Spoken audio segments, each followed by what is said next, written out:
Okay, सो refractive index के concept को समझने के लिए एक न्यूमेरिकल क्वेश्चन करते हैं, तो थोड़ा सा आपको ये चीजें कैसे कैलकुलेट की जाती है समझ में आ जाएगी। Now see here is a question. क्या क्वेश्चन में दिया हुआ है, the light enter from air to kerosene having a refractive index of 1.47। Light किससे किस में आ रही है, एयर से केरोसिन में आ रही है। किससे किस में आ रही है, एयर टू केरोसिन। तो यहां पर रिफ्रैक्टिव इंडेक्स कौन से मीडियम का हुआ, इसका हुआ, लाइट केरोसिन में आ रही है तो केरोसिन का हुआ। कौन से मीडियम से आ रही है, एयर से आ रही है, सीधा सीधा ये हो गया। अब क्या हो जाएगा, इसके अंदर फॉर्मूला लगेगा। फॉर्मूला क्या लगेगा, VA अपॉन VK, ये हुआ। अब हम लोग जानते हैं speed of light in kerosene निकालना है, तो यहां पर एक वैल्यू चाहिए थी, वो थी velocity of light in air. वो दी हुई नहीं होती है कई बार क्वेश्चन में, ये पता होनी चाहिए। तो आपके वी नो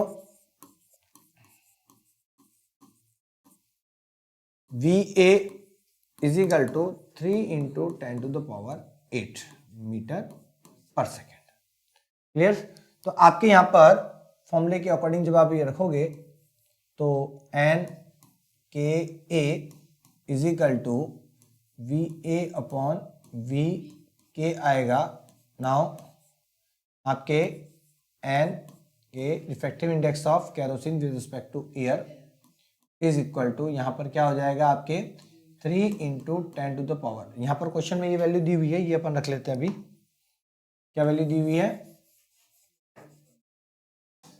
ये दी हुई है आपके 1 ठीक है, यहां पर लिख दें N K A that is 1.47।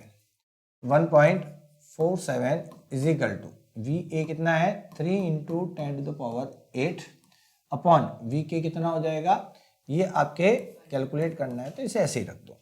अब VK इज इक्वल टू क्या हो जाएगा,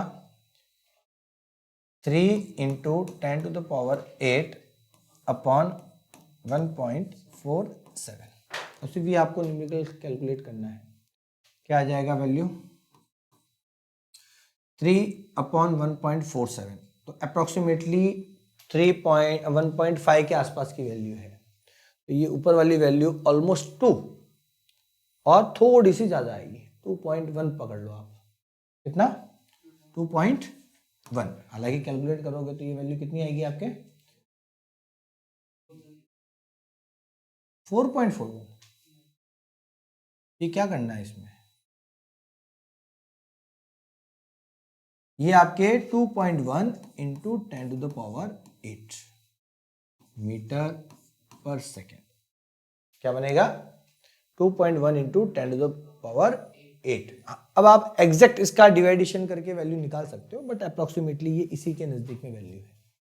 तो इस तरीके से आप क्या कर सकते हो, velocity of light in kerosene जो है वो कितना है, वो ये है। अब देखो फॉर्मूला कितना इजी वे में लगा ना, मुझे ज्यादा दिमाग लगाना पड़ा। मुझे फॉर्मूले का कॉन्सेप्ट क्लियर है कि जब भी क्वेश्चन में क्या लिखा है कि लाइट किससे किस में आ रही है, लाइट एयर से, आपके लाइट एयर से केरोसिन में आ रही है, तो refractive index of kerosene with respect to air लिखा जाएगा, जिसका फॉर्मूला बनेगा VA अपॉन VK। अब मुझे इस फॉर्मूले में से क्या क्या पता है, मुझे velocity of light in air पता रहेगा, और आपके refractive index of kerosene with respect to air जो क्वेश्चन में दिया वो हमने लिख दिया, और मुझे जो कैलकुलेट करना है दैट इज VK, ये हमारा क्वेश्चन था। अब फॉर्मूले में मैंने सारी चीजें रखी, कैलकुलेट कर दिया, वैल्यू मिल गई आपको। ये चीज, तो इस तरीके से क्वेश्चन किए जा सकते हैं। ठीक है, तो एक ये क्वेश्चन है, और दूसरे क्वेश्चंस आप लोगों को और नेक्स्ट वीडियो में मिलते हैं। ठीक है।